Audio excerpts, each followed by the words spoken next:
Hello, everyone.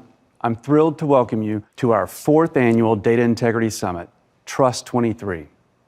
Since we debuted the Precisely brand at the first Data Integrity Summit in 2020, the event has grown in both size and significance.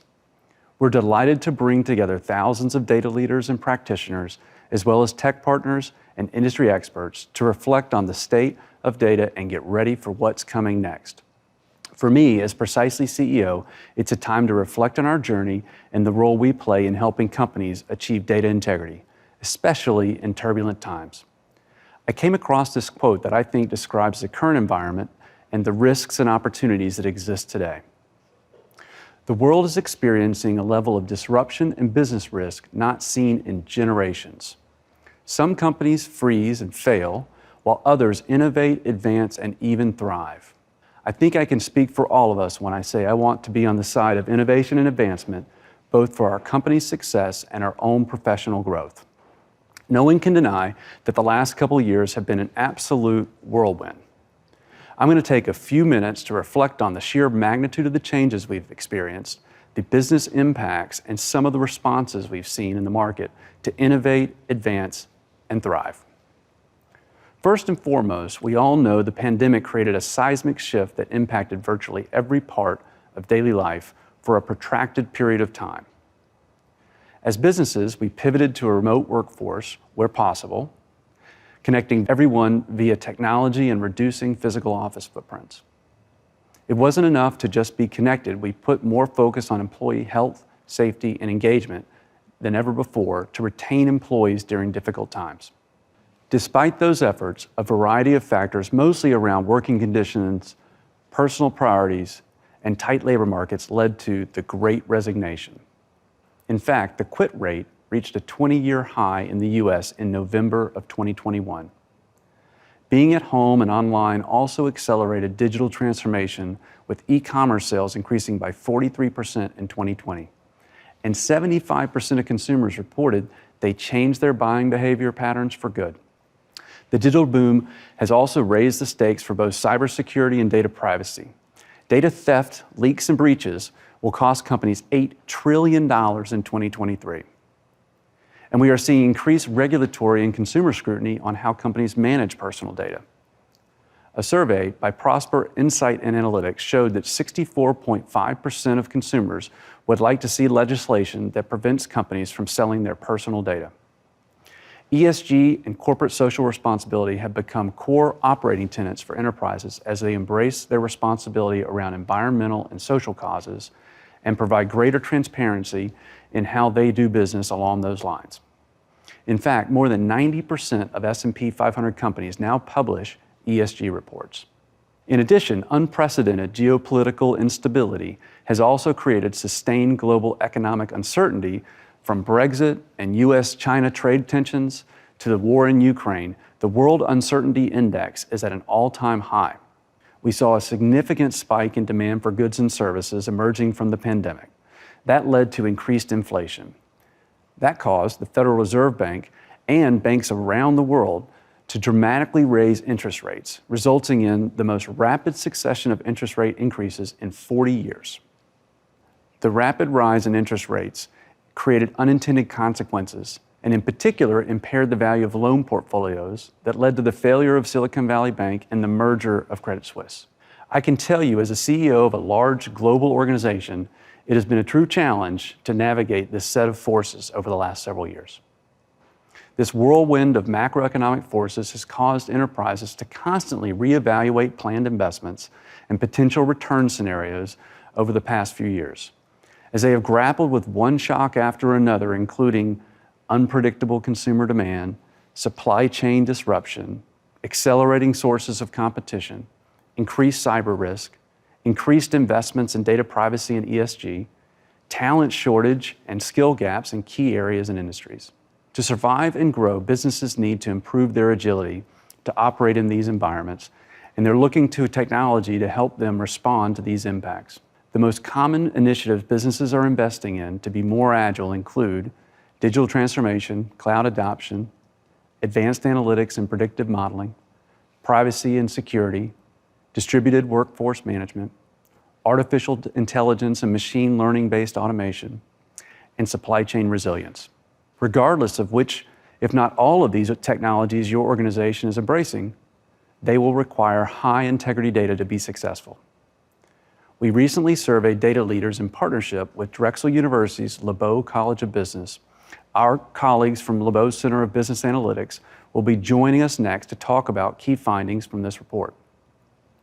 I will give you a sneak preview, however, into the top 5 goals for data programs in 2023. Number 5 is regulatory compliance. Number 4 is revenue generation. Number 3 is cost reduction. Number 2 is operational efficiency. And the number 1 goal for data programs in 2023 is data-driven decision-making. We all know that decision-making grounded in data will deliver greater business agility and help you achieve goals 2 through 5. You can drive greater efficiency, reduce costs, increase revenue, satisfy reporting requirements if you have the right information at your disposal, at the right time, for the right purpose. But we all know that's easier said than done. What we see from our customers is that the typical journey to get there looks something like this. You generate data in your applications. It's hard to get at, so you bring it together, but it's not accurate. So you fix it, you clean up those mistakes, but you don't have all the right attributes you need in your data. So you bring in external sources of data and then hook that together with your firm-generated data. This process is complicated, and Precisely is the only company that can help you across that entire journey from developing the data strategy to delivering the capabilities you need where you are now and where you want to go in the future. Our mission is to help enterprises achieve data integrity, data that is accurate, consistent, and contextualized, so you can make more confident business decisions based on trusted data. In other words, we're here to help you innovate, advance, and yes, thrive. And we've lined up an impressive group of business leaders and industry experts at Trust 23 to help you move further, faster. Now we're going to take a few minutes to discuss the impact of all the trends on data leaders like yourselves. I'd like to invite our colleagues from the LeBow College of Business, who conducted the annual Data Integrity Insights and Trends Report, to join me and our moderator, Precisely Chief Marketing Officer, Kevin Ruane. Let's dig into the data. The Center for Business Analytics at Drexel University's LeBow College of Business is a hub of collaboration that brings together academia and industry. The results? Powerful, data-driven insights for businesses and an invaluable experience for the next generation of data analytics leaders.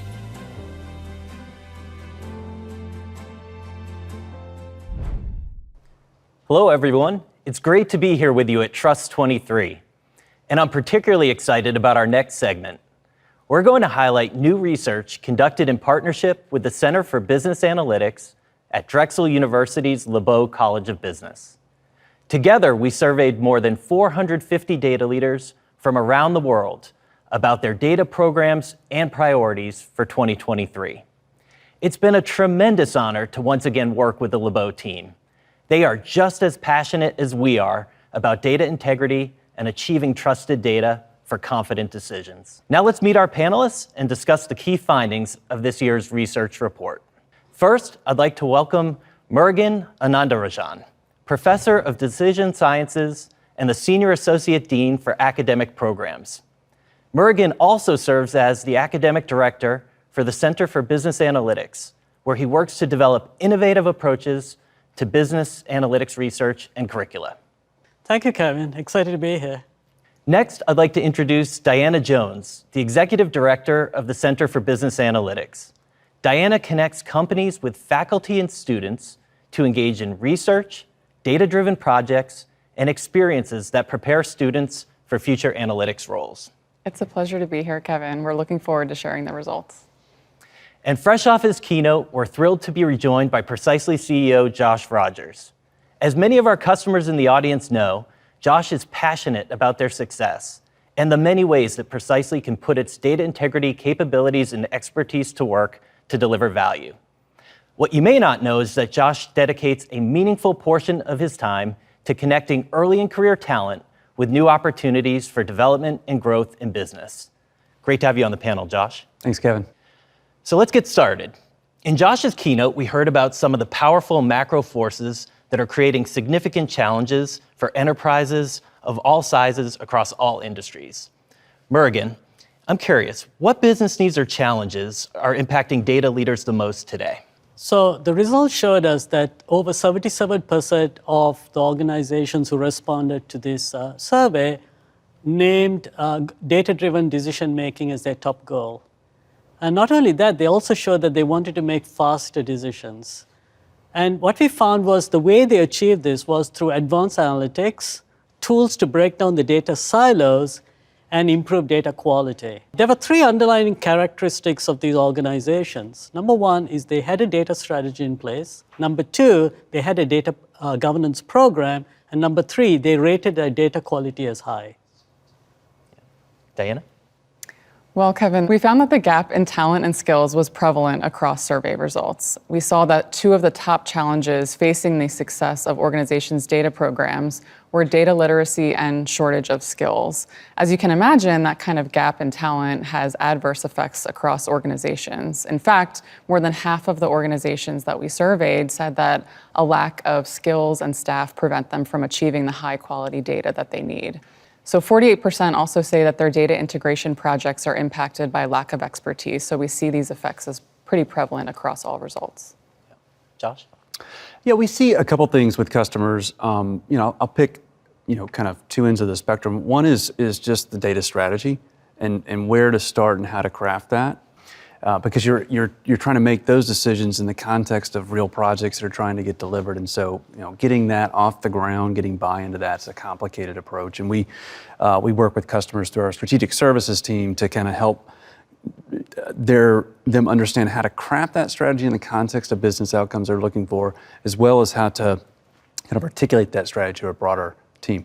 On the skills side, what we're seeing is that customers are looking for more value from tooling that is easier for lower skill resources to engage with, as well as more comprehensive. And so that certainly is reflected in our product strategy, which is to try and make it easier for customers to kind of move along further and faster this data integrity journey with an easier use kind of interface and a comprehensive set of skill or capabilities that allow folks to do more with the existing skills they have in-house. Excellent. I think we all understand, no matter what industry you're in, kind of staying on top of and abreast of the trends is really important. Murugan, what are data leaders really focused on from a trends perspective, and how is that influencing their data strategies? So one of the interesting things was when we looked at although there was an economic downturn, we found that there was increased investment in automation, cloud adoption, and an increased focus on financial reporting and predictive analytics. And we found that the top trends in the overall organizational data strategy was cloud adoption, advanced analytics, workflow automation, digital transformation, and artificial intelligence and machine learning, as well as data ops. And this, to me, this was not too surprising because we see a movement towards decision intelligence where we're talking about the human being supported by technology, so they call it human plus.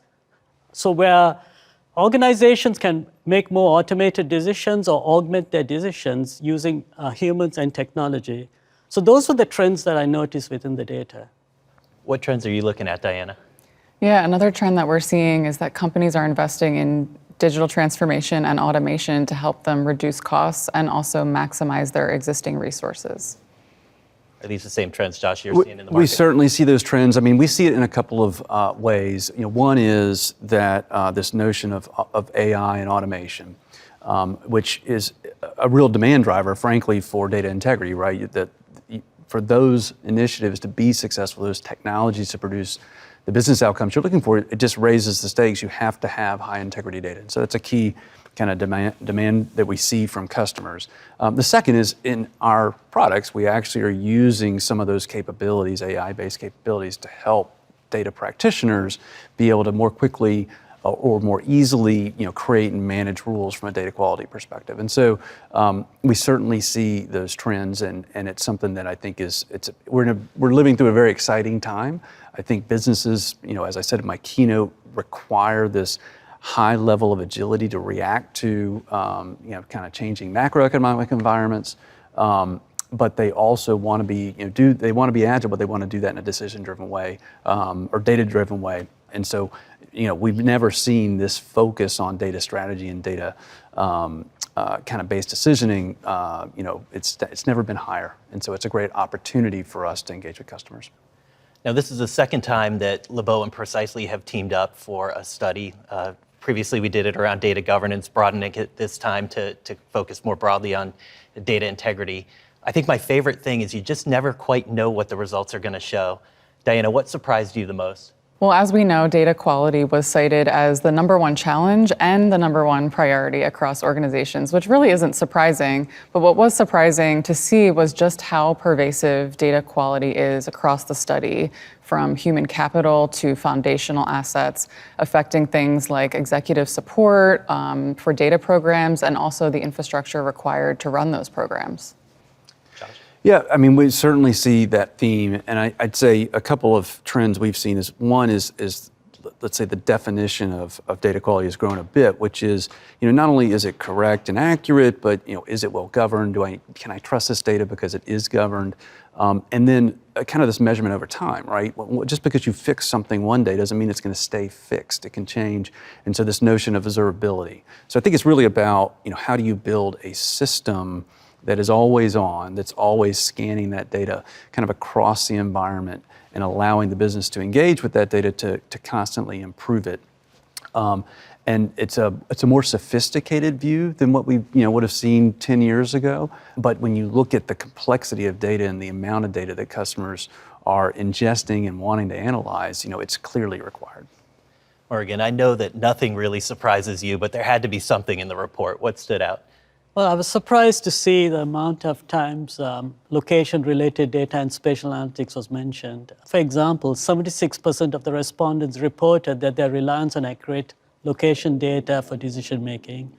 They talked about purchasing tools that help them to derive insights for spatial analytics. And I also found that location-related data was strongly associated with the quality of data. Yeah, so I mean, this is something that we talk a lot about. We have a large kind of set of capabilities and business in this space.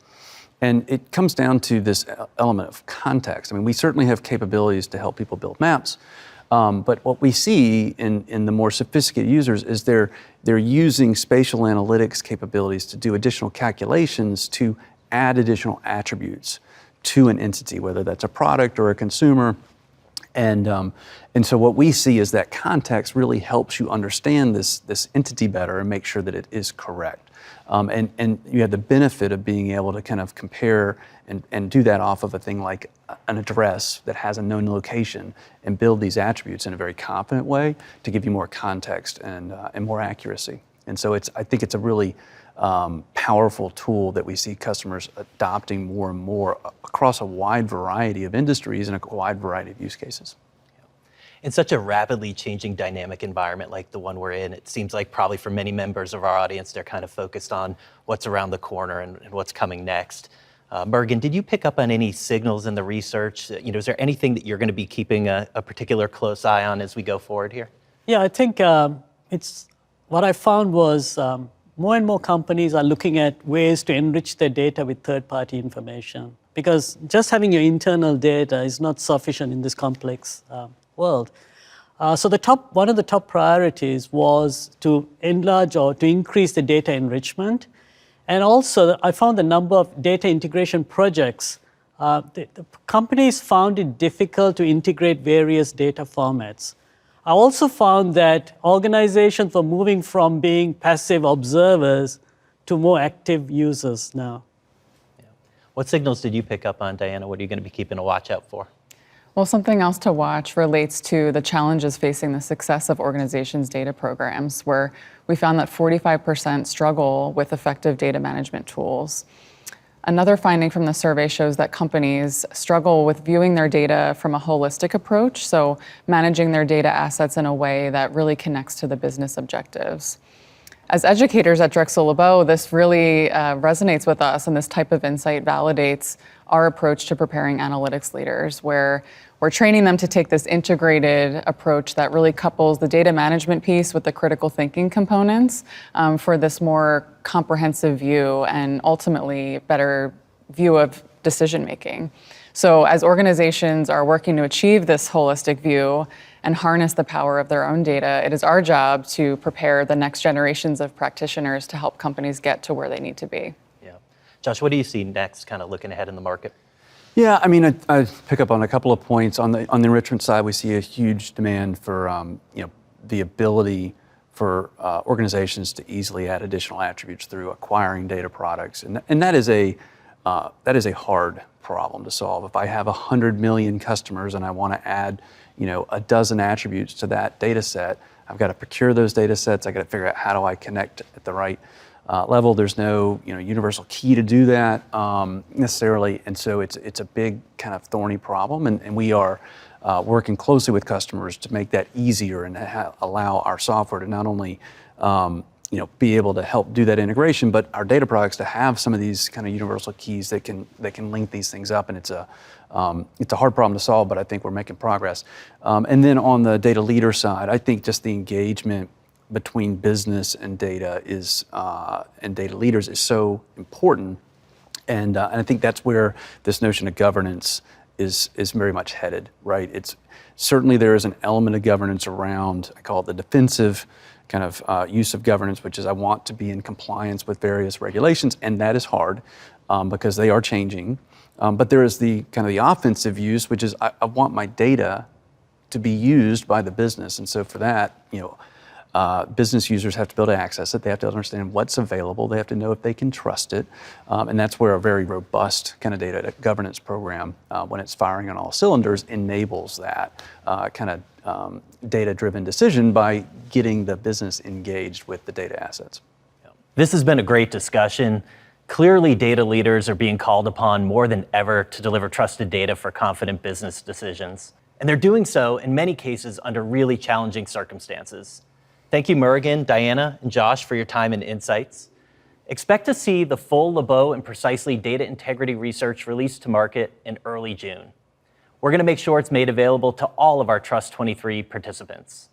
You can also expect to hear more from LeBow and Precisely on our continued collaboration. We're just getting started together. And I can't encourage you enough to be on the lookout for the upcoming Analytics 50 Awards program from the Center for Business Analytics. Have a great rest of your Trust 23 experience.